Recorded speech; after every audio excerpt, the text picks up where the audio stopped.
Graças a paz, querido.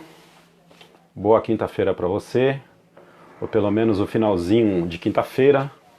Deseja que você tenha passado bem essa semana e que certamente, crendo na soberania de Deus, tomara que, meu desejo é que você tenha aí aprendido alguma coisa e criado mais confiança no Senhor diante daquilo que você já tem visto aqui com a gente todas as terças e todas as quintas-feiras. Deus abençoe você. Já falei, repetir de novo, né? Quanto mais bênção, melhor.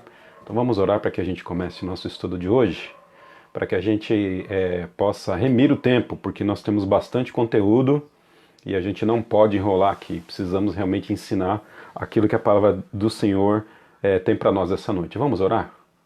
Nós te agradecemos, Pai, mais uma vez. Obrigado, Pai Santo, por tudo que o Senhor tem feito na minha vida, na vida da minha família. Obrigado a Deus pela vida da Igreja Batista Central Itaquera, que tem, ó Pai Santo, perseverado no Senhor, mesmo em tempo de crise, não só a esta igreja, mas também, Pai Santo, a todas as igrejas, ó Pai, todos os pastores, missionárias, missionários, que têm perseverado, ó Pai Santo, no semear da Tua Palavra nesses dias tão difíceis. Dias de incerteza política, dias de incerteza econômica, durante esse momento de caos que a gente vive, nós agradecemos ao Senhor porque aqueles a quem o Senhor escolheu, aqueles a quem o Senhor derramou a sua graça, aqueles a quem, ó Pai Santo, escutam a voz do bom pastor, aqueles que são ovelhas do seu Filho, essas pessoas estão perseverando e perseverando para a Tua glória, Pai, e para a Tua honra. Obrigado por tudo que o Senhor tem feito em nossa vida. Abençoe esses irmãos também que vão participar desse estudo, dessa live. Ser com eles no nome de Jesus Cristo, Pai Santo. Amém, Jesus. Amém. Bom, olha só. Se Deus decretou todas as coisas, por que a gente precisa orar, né? Qual a finalidade de nós orarmos?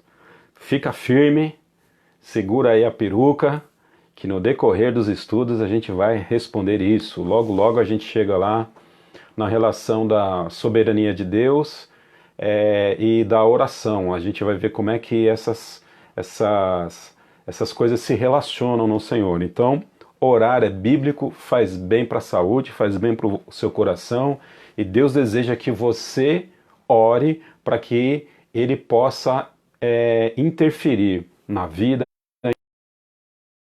ok?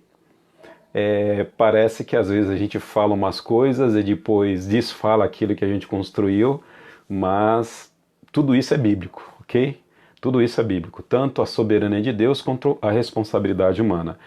E eu quero hoje te dar uma boa notícia. A boa notícia é a seguinte, que a partir de agora eu acredito que nós vamos entrar na melhor parte do estudo, que é aquela parte mais elucidadora, que é aquela parte que de fato a gente entra na Bíblia, onde nós deixamos um pouquinho aquelas teorias de lado, que são altamente proveitosas, mas agora a gente olha para a Bíblia e entende a soberania de Deus de forma mais prática, ou pelo menos de forma mais aproximada. Então eu acredito que a partir de agora as nossas lives elas vão ser assim mais proveitosas, ou pelo menos mais amenas, não tão pesadas que nem as últimas lives. Não que serão, nós vamos tratar aqui de coisas fáceis, mas eu acredito que a gente vai conseguir ter um pouquinho mais de compreensão do todo, até porque nós já estamos, se eu não me engano, na 8ª live, né, no 8º estudo. E depois da gente caminhar aí durante 7 estudos, certamente a gente já tem bastante fundamentação para a gente afirmar algumas coisas e não perder tempo em coisas talvez mais elementares, mais fundamentais. Então aproveite aí, tá bom?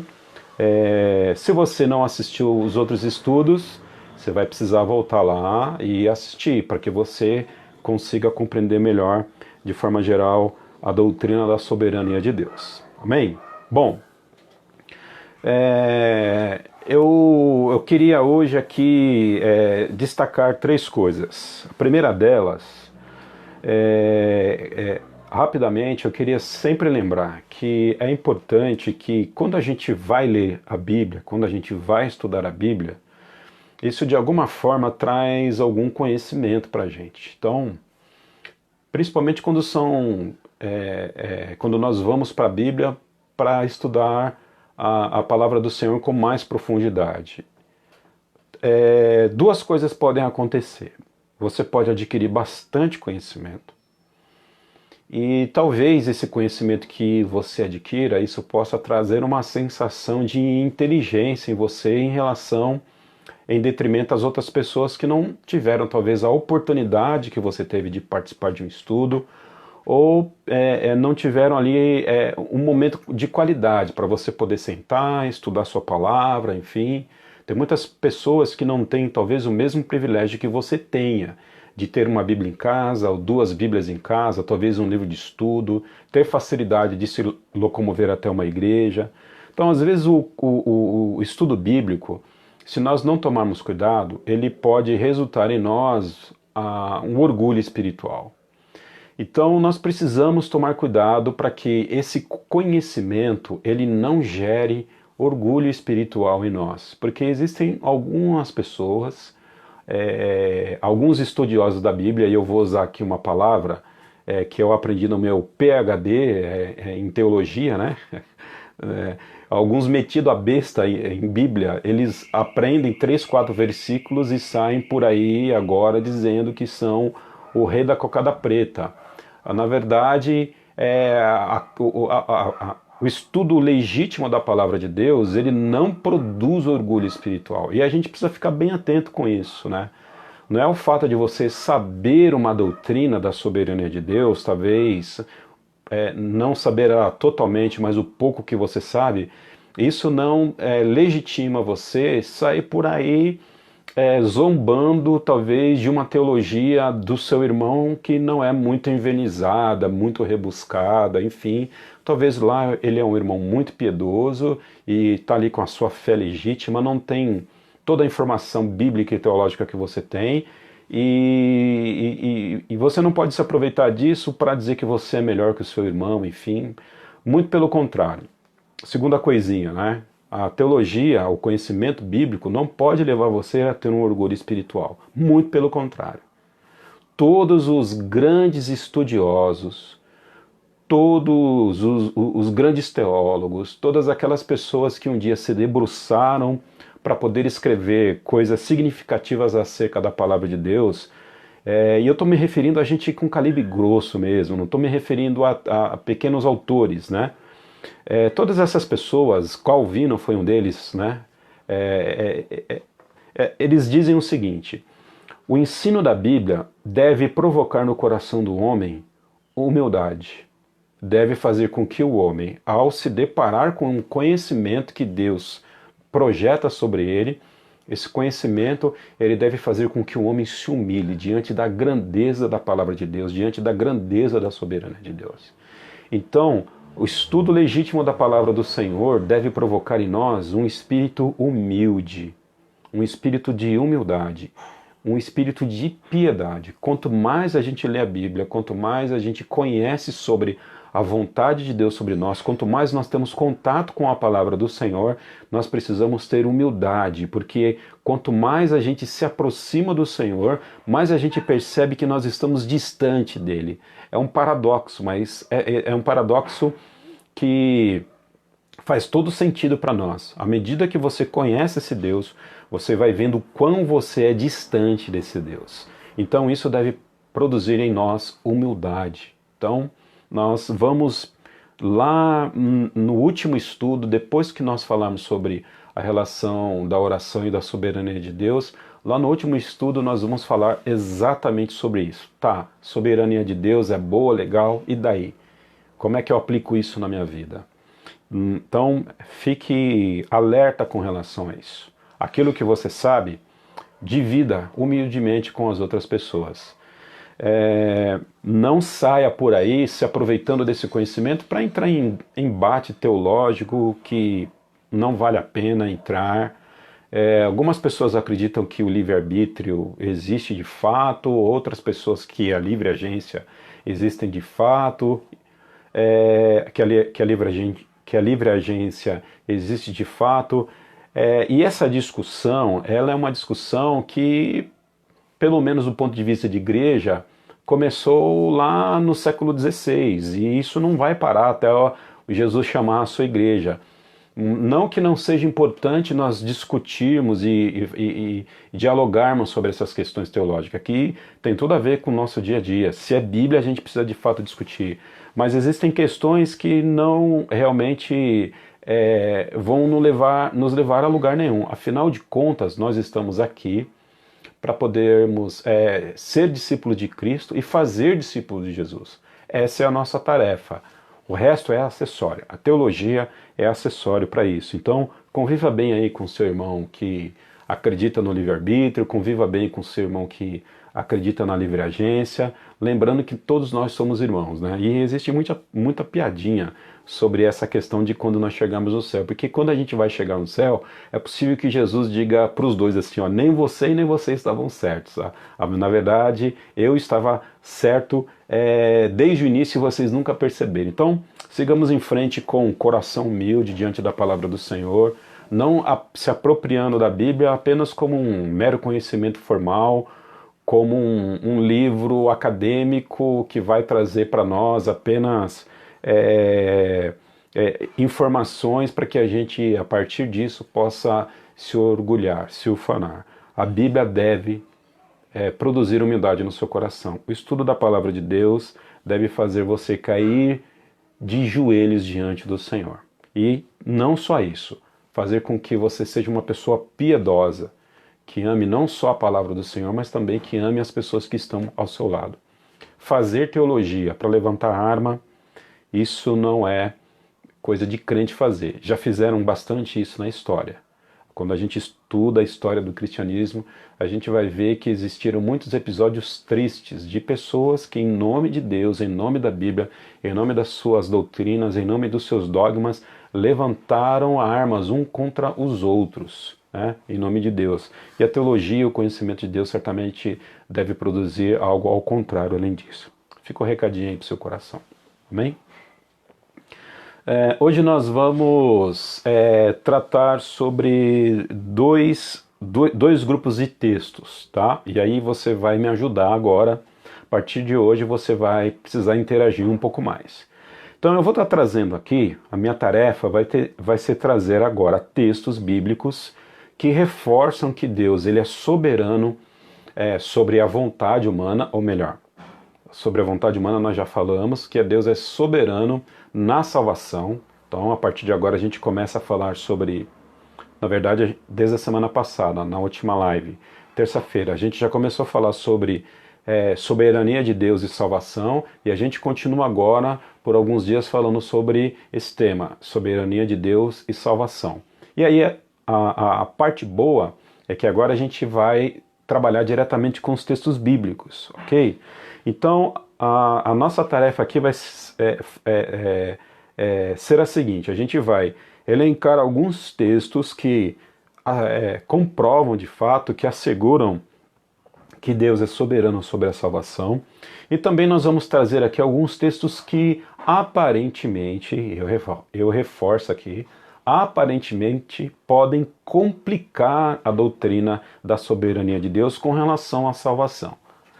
Nós sabemos que existem textos em que o Senhor, Deus, os apóstolos estão pedindo para que o povo exerçam arrependimento, ou seja, para que o povo, diante da sua vontade, eles exerçam arrependimento para que encontrem a Cristo como um Salvador. É uma mensagem bíblica, a mensagem de arrependimento, né? É Deus vindo desde o Éden, buscando o homem, dizendo para que o homem pudesse se arrepender dos seus pecados, para que o homem pudesse ser salvo. Então, a mensagem de proclamação, de arrependimento, trazendo responsabilidade para que o homem, segundo a sua vontade, né, segundo a sua liberdade, haja favoravelmente ao Senhor, isso é bíblico, e a gente não retira isso da Bíblia. Agora, como que alguns textos específicos eles podem se encaixar dentro da doutrina da soberania de Deus, ok? Então, textos clássicos como João 3,16, porque Deus ama o mundo de tal maneira que deu seu Filho único, né, para que todo aquele que nele crê não pereça, mas tenha vida eterna. Quando a gente olha o texto de forma rápida, o que a gente entende, ou pelo menos o que ensinaram para nós, é que Deus ama todas as pessoas, né? Pelo menos na nossa primeira passagem de olhos no texto, a gente vai entender o seguinte: Deus ama todas as pessoas. Ele ama todas as pessoas, por isso que ele deu o seu Filho para todas essas pessoas. Será que é isso mesmo que o texto está dizendo? Como é que a gente vai encaixar essas coisas, né? 1 Timóteo capítulo 2, verso de 1 a 4, lembra daquele texto lá em que Paulo diz que é o desejo do Senhor que todos os homens cheguem ao conhecimento de Deus, né?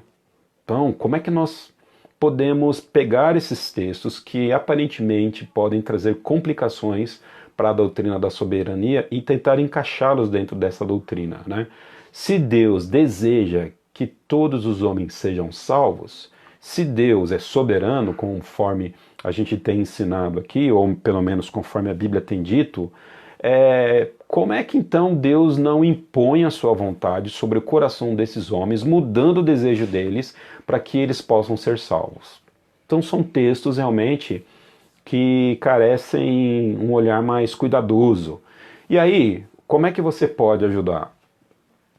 Certamente eu vou estar trazendo textos aqui que podem trazer alguma dificuldade para a doutrina da soberania de Deus. Eu vou aqui elencar alguns textos que são clássicos, para que a gente possa olhar para o texto e interpretá-lo, ok?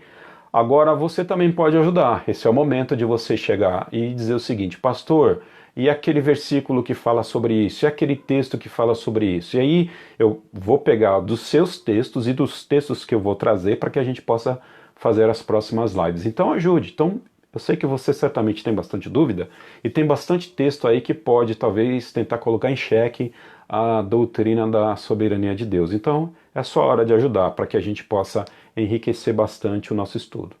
Então, resumindo, coloque aí os textos que você tem dúvida, que podem, ou pelo menos tem aparência de trazer alguma dificuldade para o entendimento da doutrina da soberania de Deus. Perfeito?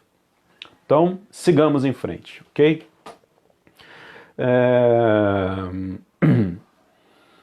Na semana passada, nós fizemos uma pergunta e a gente vai continuar, talvez, fazendo essa pergunta ou de forma direta ou indireta durante os nossos estudos. Se Deus é soberano e Deus é bom, e se, conforme a gente já estudou, a vontade do homem, ela pode ser suplantada pela vontade do Senhor, por que Deus não salva todas as pessoas? Por que Deus não salva todas as pessoas se Ele é soberano e se Ele pode fazer todas as coisas? Por que Deus não salva? Por que Deus salva Maria e não salva o João? Por que Deus salva o José e não salva o Joaquim? Por que Deus pode salvar um e não pode salvar outro? Ou melhor, por que ele assim faz? Algumas perguntas, algumas respostas que talvez alguém pode dar. Bom, Deus não salva todos, por quê? Porque o ser humano, ele é um ser humano caído em pecado e a queda dele foi tão grande, ou ele está tão depravado pelo pecado, que quando Deus chama essa pessoa, ela não responde, porque há uma barreira ali entre a voz de Deus e a natureza dessa pessoa, de forma que quando a voz de Deus chega e bate no coração dessa pessoa, a voz do Senhor não consegue ultrapassar esse coração que é muito duro. Talvez seja uma explicação que você já tenha ouvido. As pessoas estão com seu coração tão duros que não querem ouvir a Deus, né? E tá na Bíblia também, ok?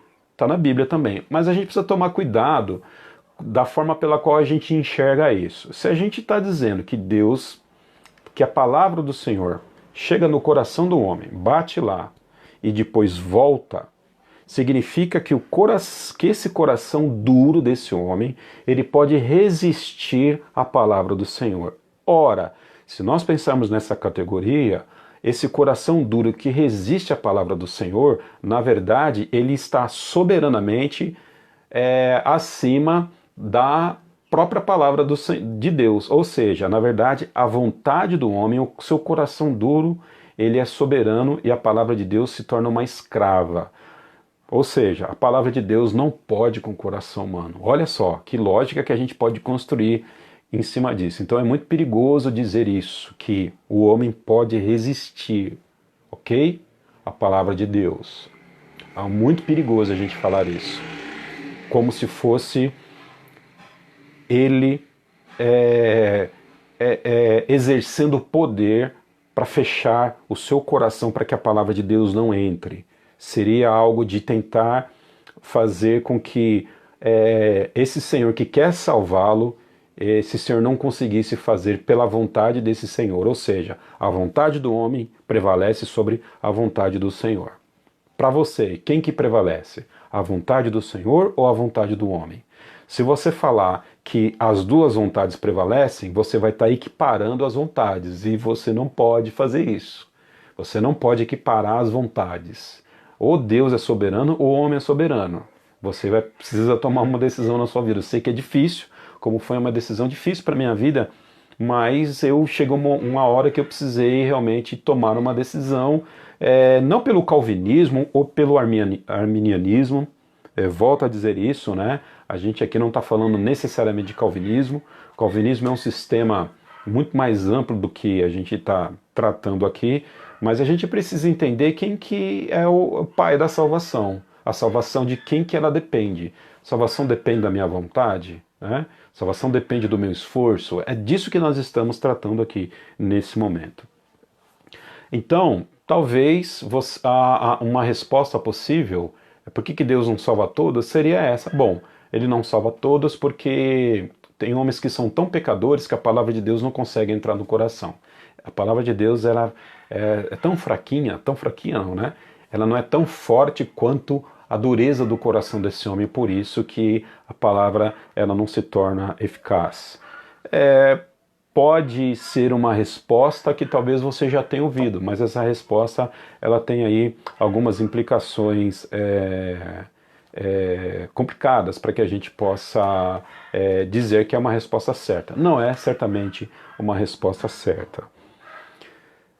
Nós precisamos, então, sem delongas, entrar nos textos. Eu acho que isso vai nos ajudar bastante. Vamos entrar para o texto? Okay? Por que Deus não salva todas as pessoas? Eu estou aqui em Ezequiel, capítulo 11, tá? E aqui a gente vai ver, Ezequiel capítulo 11, eu vou estar lendo aqui a partir do verso 16. Esse texto, ele não fala de salvação. Quando nós estamos agora... quando nós falamos nesse momento de salvação, a gente está falando de salvação, associando essa palavra ao céu que a gente tem na mente, ok? Quando a Bíblia fala de salvação, não necessariamente em todos os textos que ela fala de salvação, principalmente no Antigo Testamento, vai falar dessa salvação de céu, dessa salvação soteriológica, né? Muitas vezes Davi ali nos Salmos vai dizer que o Senhor o salvou aí de vários problemas. Então essa salvação é a salvação dentro do ponto de vista do tempo, dentro do ponto de vista histórico, como um ato de Deus que na história foi lá e conseguiu salvar Davi, por exemplo, da morte durante aquela batalha que ele teve com Golias. Na verdade, Deus salva e Deus está nos salvando a todo momento. Mas a salvação pela qual nós estamos falando aqui é aquela salvação do céu, soteriológica. Esse texto aqui de Ezequiel, capítulo 11, se você for rapidinho aí, você pode abrir a sua Bíblia, Ezequiel 11, a partir do verso 16, ele não fala de salvação, mas ele nos dá pistas de por que o homem, ou melhor, ele nos dá pistas de por que Deus não salva todas as pessoas. Apesar de não falar diretamente de salvação, o texto de Ezequiel, ele vai dar aqui fortes indicações do porquê que Deus não salva todas as pessoas. A gente precisa lembrar que Ezequiel é profeta de Deus, que está lá na Babilônia, ele sai jovem da Babilônia, ok? quando a Nabucodonosor entra na Babilônia, leva o povo de Israel cativo lá para a Babilônia, e Ezequiel está no meio desse negócio, dessa bagunça, ele é arrancado de Israel, e agora ele está lá na Babilônia, e lá na Babilônia ele está profetizando, ok? Verso 16 do capítulo 11, o que Ezequiel diz aqui? Portanto, diga, assim diz o Senhor, embora eu os tenha mandado para as terras muito distantes entre os povos, e os tenha espalhado entre as nações, por breve período tenho sido um santuário para eles nas terras onde foram. Ok? Deus entra, Israel, leva todo mundo cativo, e Deus está lembrando disso. Ok? Embora eu fiz tudo isso com vocês, verso 17, portanto diga, assim diz o soberano Senhor, assim diz o Yahvé Adonai, o Senhor soberano. Eu os ajuntarei dentre as nações e os trarei de volta das terras para onde vocês foram espalhados. E lhes devolverei a terra de Israel. Deus está dizendo que ele ajuntaria o povo de Israel dentre todas as nações que eles foram espalhados e traria a terra deles de volta. Então, Deus está dizendo que ia fazer isso, perfeito? A gente não vê aqui nenhuma condicional no texto. Olha, se vocês fizerem isto, eu vou fazer aquilo. Não, aqui Deus está falando. Como Deus disse para Pedro que Pedro o negaria. Jesus, ele está dizendo que Pedro faria aquilo, né? Não seria uma questão condicional. Então, Deus disse que ia ser, Jesus disse que ia ser e foi. Aqui também Deus disse que ia ser e foi. Agora, dá uma olhada aqui no verso 18. A partir do verso 18 a coisa começa a ficar boa. Ezequiel capítulo 11, verso 18. Eles voltarão para ela e retirarão todas as suas imagens repugnantes e os seus ídolos detestáveis. Olha o verso 19, olha que legal. Darei a eles um coração não dividido e porei um novo espírito dentro deles. Olha o que Deus está dizendo. Darei a eles um coração não dúbio, um coração dividido, um coração confuso, né? Aquela confusão entre qual religião servir. E quem que vai produzir isso no coração? Quem que vai colocar esse desejo no coração deles? É o próprio Senhor. A ação de dar é a ação do Senhor. É o Senhor que dá a eles um coração não dividido.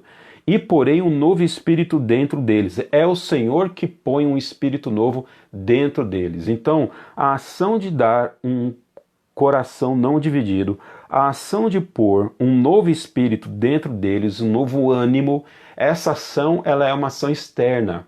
É uma ação que vem de fora para dentro, ou seja, é uma ação de Deus para um homem. Então é uma ação de fora para dentro, é uma ação que vem de Deus para o homem. Então Deus vai dar um novo espírito. Retirarei deles o coração de pedra e lhes darei um coração de carne. Olha que interessante. É lógico que literalmente o povo de Israel não tinha um coração de pedra, né? Eles não tinham um coração de pedra do ponto de vista literal.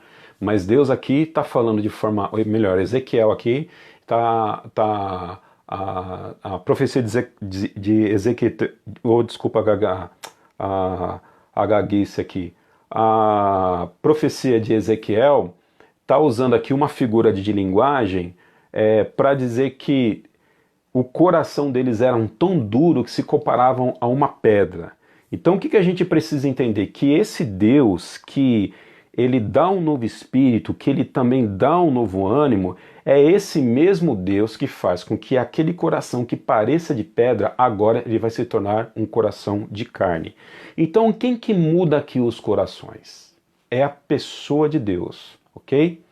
Deus é que está mudando aqui os corações. Então, a pista que o texto dá para nós aqui é a seguinte: por que Deus salva umas pessoas e por que Deus não salva outras pessoas? Conforme a gente viu a relação da soberania de Deus na vontade humana, a gente pode certamente dizer é que a questão é que Deus, ele de alguma forma, pela qual nós não sabemos, ele trata de uns corações e ele não trata de outros. Deus, de alguma forma, ele olha para uns corações de pedra e muda para um coração de carne, e para outros coração de pedra ele não muda, porque a ação precisa ser externa. A ação precisa ser externa. Aprove ao Senhor aqui, no caso de Israel, mudar o coração dessas pessoas. Não para salvação, mas para que essas pessoas pudessem ter um novo ânimo, um novo espírito para rejeitar os seus ídolos e agora eles adorarem apenas a Yahvé Adonai, conforme diz o texto. Então, mudança de coração, olha só, a mudança de coração, ela depende necessariamente do Senhor. Ninguém muda o coração sozinho. A mudança de coração depende do Senhor. É o Senhor que muda o nosso coração. É o Senhor que muda a nossa natureza. É o Senhor que muda as nossas vontades. Nós não podemos mudar a nossa natureza. Nós não podemos mudar as nossas vontades. Nós não podemos mudar o nosso espírito. Nós não podemos mudar o nosso coração. Nós não podemos, enfim, nos voltar para Deus com as nossas próprias forças. É Ele que precisa nos buscar para que nós possamos olhar para Ele. Perceba, é o que o texto de... aqui a profecia de Ezequiel aqui está dizendo para a gente. Fica comigo aí que a gente tem mais textos aqui para poder analisar, ok? Vamos lá olhar para Filipenses capítulo 2, verso 13. Abra aí a sua Bíblia em Filipenses,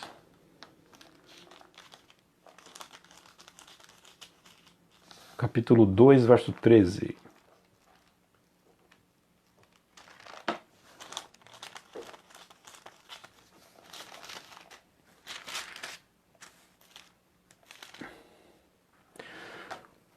O apóstolo Paulo, lá no verso 1 do capítulo 2, ele está começando a tratar com os filipenses sobre a questão da humildade cristã, ok?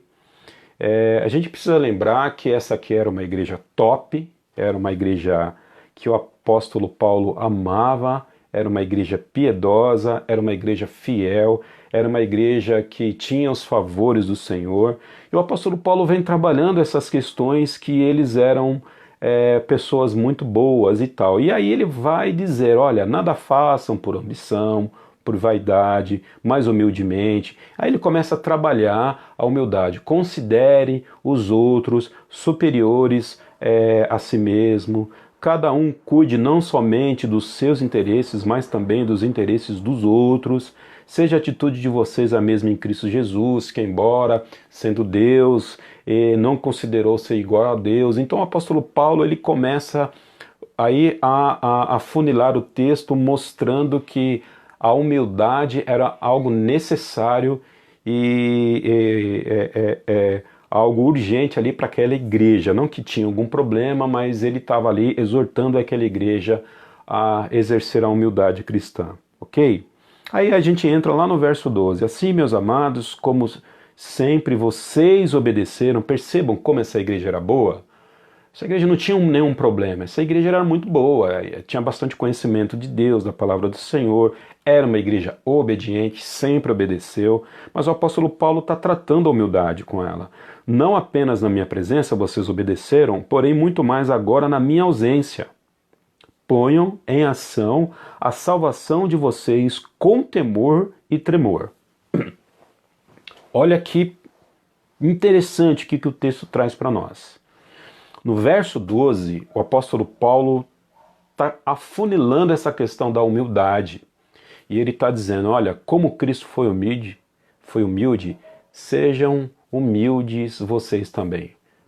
Vocês agora devem agir positivamente em direção à salvação de vocês, com temor e tremor. Ou seja, santifiquem-se.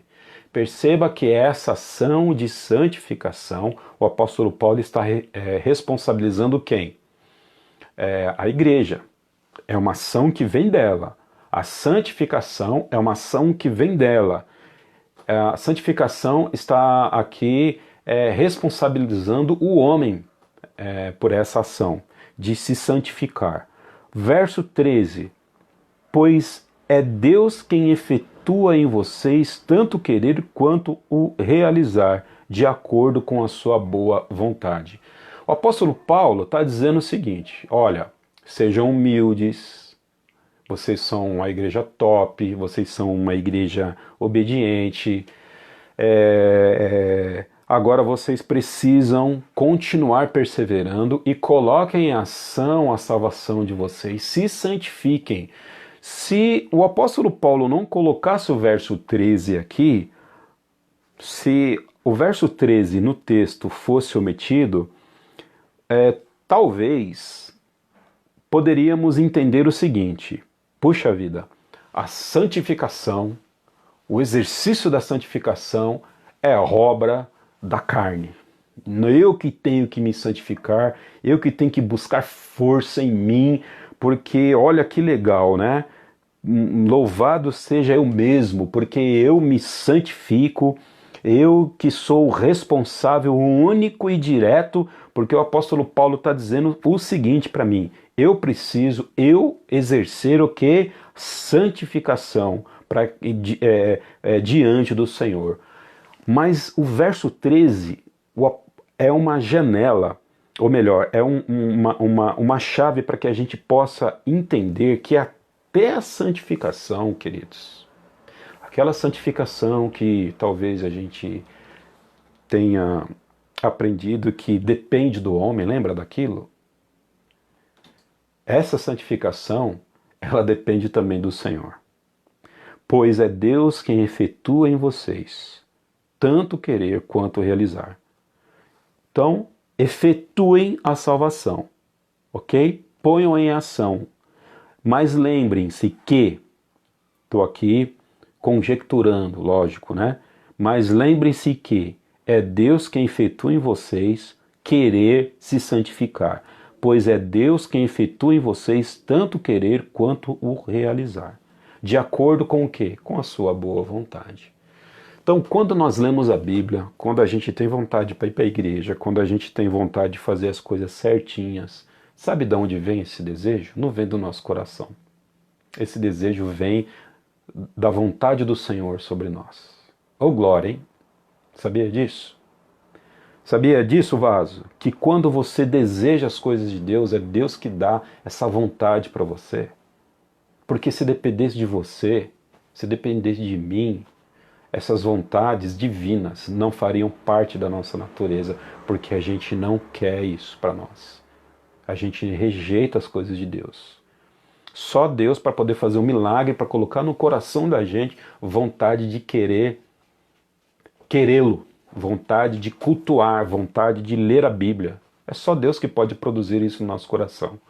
Por isso que não é pastor que motiva. Não são os livros do Paulo Coelho que motivam. Não é culto que motiva. Não é música que motiva. Não é jogar o corpo no fogo que motiva. Não é falar em línguas que motiva. Não é, enfim, dar a nossa casa em oferta que motiva. Não é fazer obras que motiva. Ativismo religioso, muita atividade na igreja não motiva. Sabe o que motiva você? A ação do Espírito Santo de Deus sobre a sua vida. Então, se você está desmotivado, não procure coisa para fazer. Se você está desmotivado, ore ao Senhor e peça ao Senhor: Senhor, motiva a minha vida. Que o Teu Espírito Santo possa vir sobre mim, para que eu possa realizar, para que eu possa colocar em ação a salvação que o Senhor me deu. É o Senhor que vai fazer isso, não é a tua igreja que está desmotivada. Não é o teu pastor que está desmotivado, o diácono que está desmotivado. Talvez é você que esteja desmotivado. Aí quando você muda de igreja, talvez você vai levar a tua desmotivação para outro ministério. Então é você que precisa buscar motivação no Senhor que vem do céu. Motivação que vem do céu do Senhor, melhor dizendo. Porque é Deus que efetua em nós tanto o querer quanto o realizar.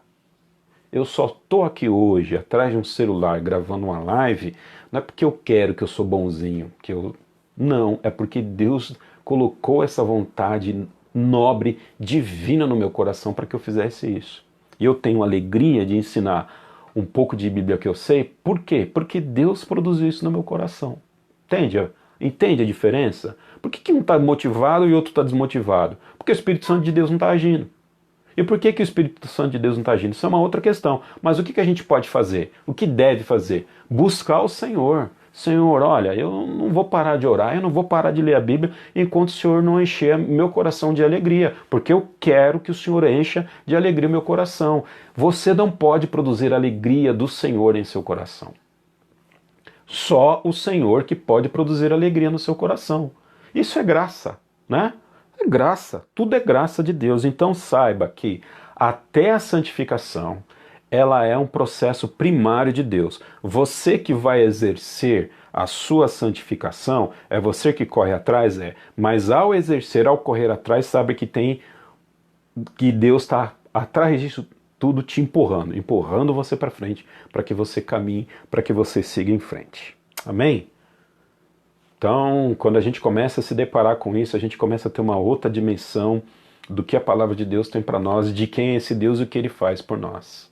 Que se dependesse de mim, camarada, se dependesse de ti, você não movia uma palha diante do Senhor. Você não movia nada diante do Senhor. Por isso que o apóstolo Paulo está dizendo o seguinte, para essa turma aqui, ó, sejam humildes. Sejam humildes. Lembra lá?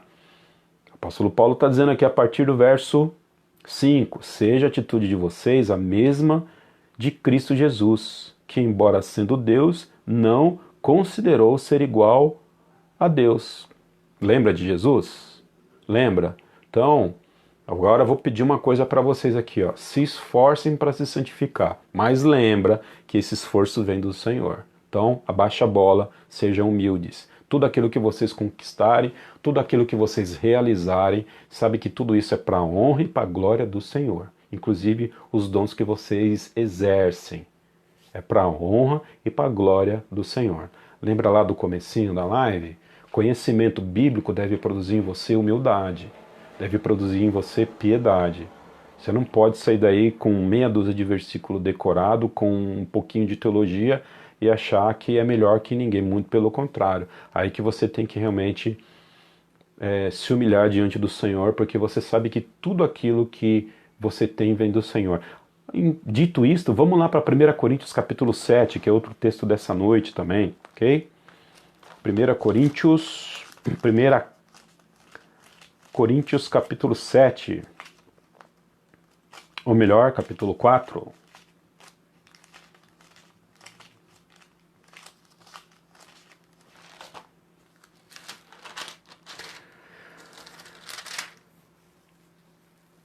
Primeira Coríntios capítulo 4, verso 7.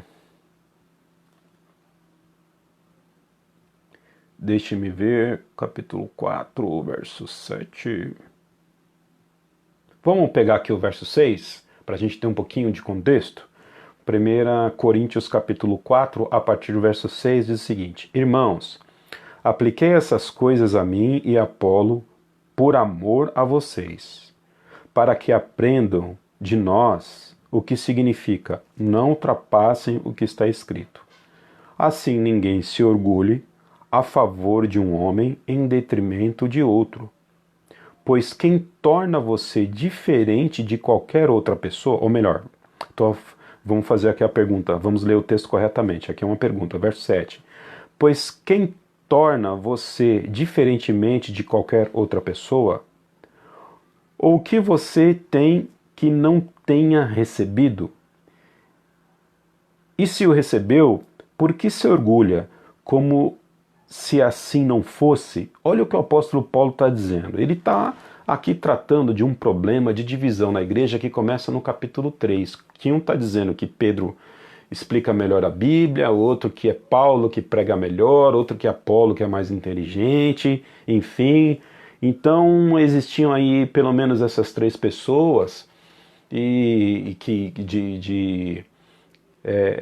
de autoridade sobre a igreja, e a igreja estava criando partidos ali para saber quem que era o melhor, o mais bonito, o mais ungidão de Deus. E aí o apóstolo Paulo começa a trabalhar essas questões na igreja, dizendo, olha, cada um é diferente, um planta, outro rega, e Deus que dá o crescimento. E aí o apóstolo Paulo começa a trabalhar essas questões para que a igreja não faça essa diferenciação entre as pessoas que estavam ali abençoando a igreja. E aí o verso 6 ele vai falar, né? Olha, tudo isso que eu estou dizendo é por conta dessa briguinha aí entre mim e o Apolo que vocês estão causando, né? Mas eu quero ensinar uma coisa para vocês. Verso 7. Pois quem torna você diferente de qualquer outra pessoa? O apóstolo Paulo está dizendo que existe diferença entre uma pessoa e outra. E quem torna as pessoas diferentes? Você é diferente do seu vizinho? Você se acha mais legal que ele? Talvez você seja. Você é diferente da pessoa que você trabalha lá do lado? Talvez você não tenha vício, talvez você peque menos que a pessoa, talvez você trabalha melhor, é mais dedicado, mais dedicada. São pessoas diferentes. O apóstolo Paulo está perguntando aqui, e quem torna um homem diferente do outro? De onde vêm essas diferenças? Qual é a origem dessas diferenças? Okay? Existem diferenças. Pois quem torna você diferente de qualquer outra pessoa? O que você tem que não tenha recebido? O que você tem que você não recebeu? A cor da sua pele você não comprou pelo seu esforço. Você recebeu isso, ou você tem dúvida que você recebeu. Recebeu por herança genética dos seus pais. Ok?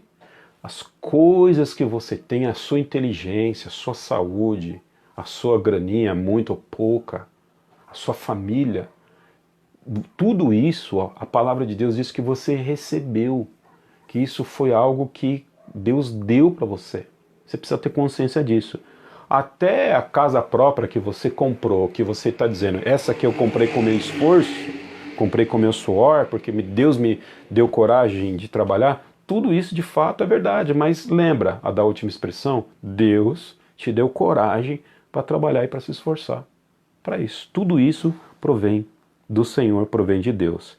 E se você recebeu, por que se orgulha como se assim não fosse? O apóstolo Paulo está falando para aquela turma lá que tinha alguns orgulhosos, que estavam inclusive, muito provavelmente, tentando se comparar a eles lá, e o apóstolo Paulo, opa, para que tanto orgulho? Porque vocês receberam tantas coisas, para que tanto orgulho? Saibam que a diferença que vocês têm de outras pessoas, isso não provém do Senhor. Então, tudo aquilo que nós temos, o nosso coração, a nossa possível boa índole, a nossa tendência de ajudar pessoas, tudo isso procede do Senhor, que opera em nós o querer e o realizar. Tudo isso é ação de graça do Senhor sobre as nossas vidas, porque não depende de nós fazermos nada. A Igreja Batista Central em Itaquera tem recolhido alimentos, dentre outras igrejas, ok? Para poder, entregar para as pessoas mais necessitadas. A Igreja Batista Central Itaquera é boazinha? Não. Ela é piedosa? Não. Ela é até piedosa, medidas as proporções, e até boazinha medidas as proporções, porque essa ação quem produziu no coração dos irmãos foi o próprio Deus.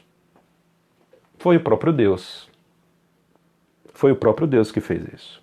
Então todas as ações que a gente faz de acordo com a vontade de Deus que opera em nosso coração.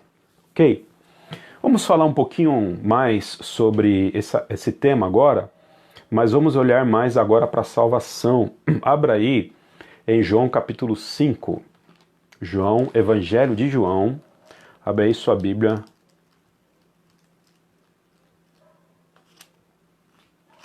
Evangelho de João, capítulo 5.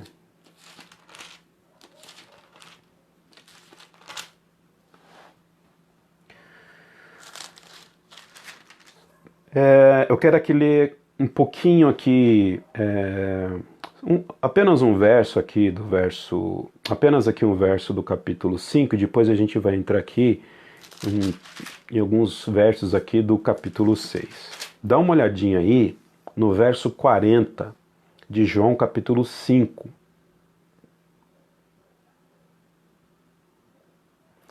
Jesus está dizendo aqui, verso 40, João capítulo 5. Contudo, vocês não querem vir a mim para terem vida. Lembra lá dos textos difíceis que a gente também vai trabalhar aqui? Eu escolhi esse aqui para nós hoje, tá bom? E eu quero que você contribua aí com os textos difíceis. Esse aqui é um texto difícil. É um texto que aparentemente pode trazer alguma dificuldade para a doutrina da soberania de Deus. Contudo, vocês não querem vir a mim para terem a vida eterna. Jesus está dizendo para quem? Para aqueles judeus que não tinham parte com ele.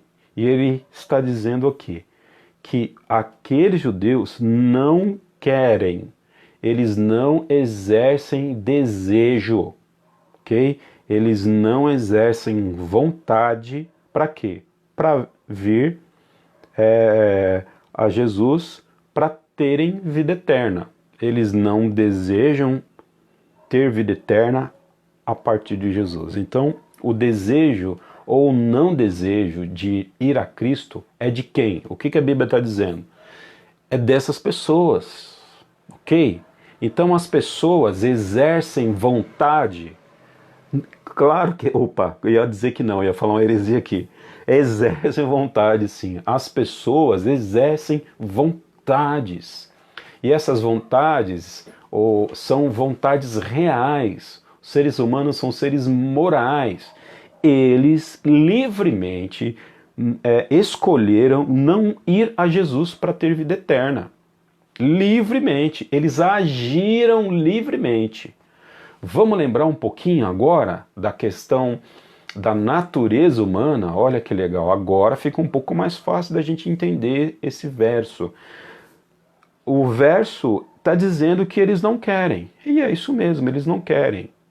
O que o verso não está dizendo é por que eles não querem, ok? Ou melhor, o que está implícito em eles não querer?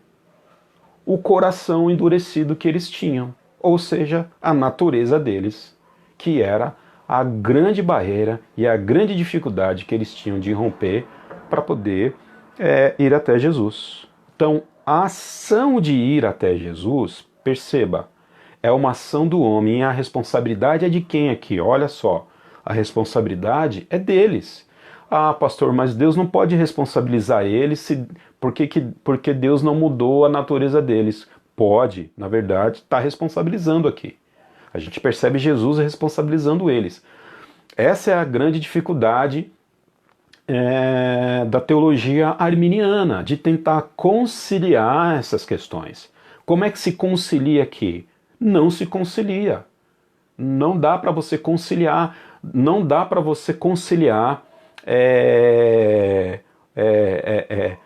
algumas questões dentro da nossa perspectiva humana. A gente está querendo aqui, se a gente não tomar cuidado, a gente vai trazer aqui injustiça sobre Deus. Porque Deus é injusto. Porque essas pessoas não querem vir até o Filho dele para ter vida eterna. Por quê? Porque esse Deus que acusa essas pessoas de não quererem isso, não muda os corações. Se a gente não tomar cuidado, a gente vai injustiçar esse Deus e vai fazer com que Deus seja o culpado do pecado dessas pessoas. E a Bíblia não coloca isso de forma alguma, que Deus é o culpado do pecado dos homens. Muito pelo contrário. Eles que não querem vir para Jesus para terem vida eterna. Então, lembra lá? O homem tem liberdade? Tem. O homem é livre? É. Ele tem livre arbítrio? Ele pode arbitrar livremente entre o bem e entre o mal? Não, ele não pode arbitrar. não, né? Ele não pode arbitrar, ele não pode ajuizar isso de forma plena. Por quê? Porque ele é um ser caído segundo a sua natureza e ele age normalmente segundo a sua natureza. Pecador age como pecador, nova criatura age como nova criatura, ok? Pecador, pecador, nova criatura, nova criatura. Perfeito? Então, essas pessoas não querem vir a Jesus para ter a vida eterna. Agora vamos complicar um pouquinho mais a situação aqui, mas é lógico que essa complicação é uma complicação santa que lá no finalzinho a gente vai conseguir elucidar.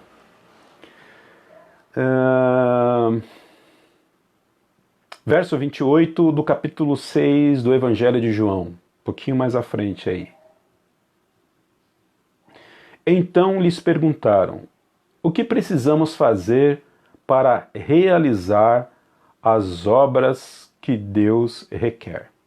O que precisamos fazer para realizar as obras que Deus requer? Verso 29. Jesus respondeu: a obra de Deus é esta. Qual que é a obra de Deus? Qual é a ação de Deus? Qual é o trabalho de Deus? A obra de Deus é esta: crer naquele que ele enviou. Quem é aquele que o Pai enviou? Jesus. Qual é a obra desse Deus que enviou Jesus? A obra dele é fazer com que as pessoas creiam nesse Jesus. Então, crer em Jesus é uma ação direta do Pai. Crer depende de Deus. A obra de crer é uma obra de Deus e não uma obra do homem. É o que está escrito aqui para nós. Ok? Vamos seguir um pouquinho mais com o texto de João.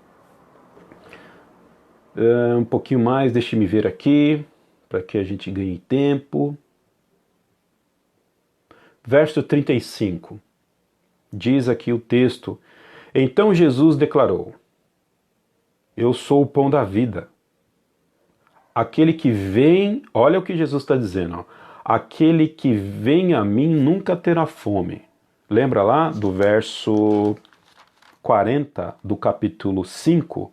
Contudo, vocês não querem vir para ter vida, a mim para ter vida eterna. Aqui já no verso 37 do capítulo 6, Jesus diz o seguinte: a quem vier a mim, ou seja, aquele que vier a mim, eu jamais o rejeitarei. Mas dá uma olhadinha aqui, ó, na parte A do versículo 37. Todo aquele que o Pai me der virá a mim. Então, a obra de Deus é fazer com que as pessoas creiam em Jesus. Ok?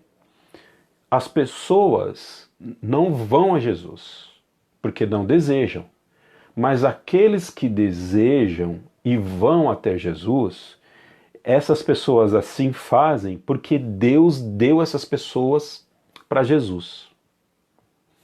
Entende? Jesus está dizendo aqui no capítulo 5, vocês não vêm a mim para ter a vida eterna. E aí no capítulo 6 ele diz o seguinte: a obra do meu Pai é que as pessoas creiam em mim. Vocês não vêm até mim porque não creem, mas aqueles que creem em mim assim fazem porque é a obra do meu Pai e Ele me deu essas pessoas e só pode vir a mim aquele que o Pai me deu. Gente, só pode ir a Jesus aquele que o Pai deu a Jesus. Aquele que o Pai não deu a Jesus não vai a Jesus. A gente nunca, talvez você nunca tenha olhado os textos bíblicos não com esse viés, né? Com esse pressuposto, mas com esse olhar mesmo mais crítico, né? Jesus aqui está dizendo que as pessoas só podem ir a Ele se o Pai der a Ele. ok? Verso 37 ainda. E aquele quem vier a mim, eu jamais o quê? Rejeitarei. Eu jamais rejeitarei. E aí ele vai seguir no verso 38. Pois desci dos céus, não para fazer a minha vontade, mas para fazer a vontade daquele que me enviou. E qual que é a vontade do Pai? E esta é a vontade daquele que me enviou, que eu não perca nenhum dos que ele me deu, mas o ressuscite no último dia.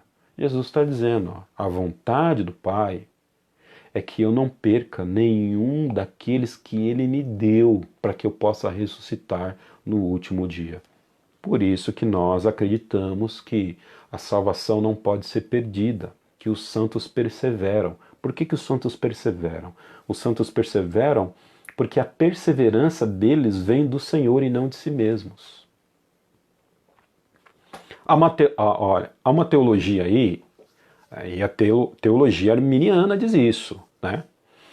Que você pode ganhar a salvação e perder a salvação, dependendo de como que você está na vida. Jesus está dizendo o seguinte, que aqueles que o Pai lhe deu, jamais vão o quê? Sair da sua mão, que ele vai ressuscitar no último dia.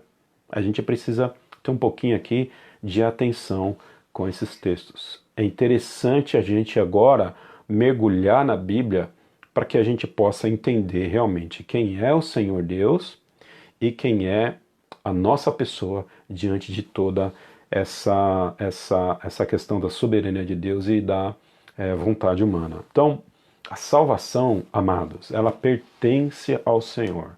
Ela provém do Senhor. Nada do que nós possamos fazer, não existe nada que possamos fazer para que a gente seja salvo. Isso não tem nada a ver, volto a dizer. Você pode falar, o pastor Haroldo é calvinista. Não me taxe como calvinista, porque eu, pelo pouco conhecimento de calvinismo que eu tenho, eu posso dizer que eu não sou calvinista. Não concordo com Calvino dentro do seu sistema teológico todo tal, e também de algumas questões de Estado e de política que ele pensava. Mas eu acredito na soberania de Deus, eu acredito, isso está na Bíblia. Então, eu acredito que a salvação vem do Senhor. E esse é um tema que de fato me apaixona, é um tema que eu gosto, porque é um tema que mostra quem eu era e quem eu sou, e porque que as coisas são como são. Deus salva as pessoas que ele deseja salvar, e ele começa fazendo isso mudando o coração das pessoas.